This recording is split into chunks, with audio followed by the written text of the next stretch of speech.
இன்றைக்கி என்னோடய மெத்தடில் நான் தக்காளி சட்னி எப்படி பண்ண போகிறேன்னு நான் காட்ட போகிறேன்.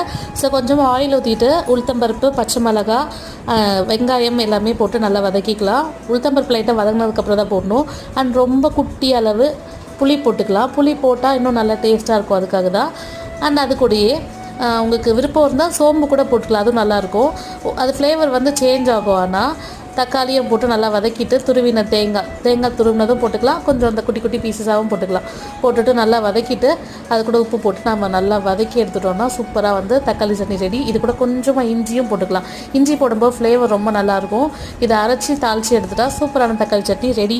இது கூட நான் இட்லி தான் வந்து வச்சுருந்தேன் இன்றைக்கி.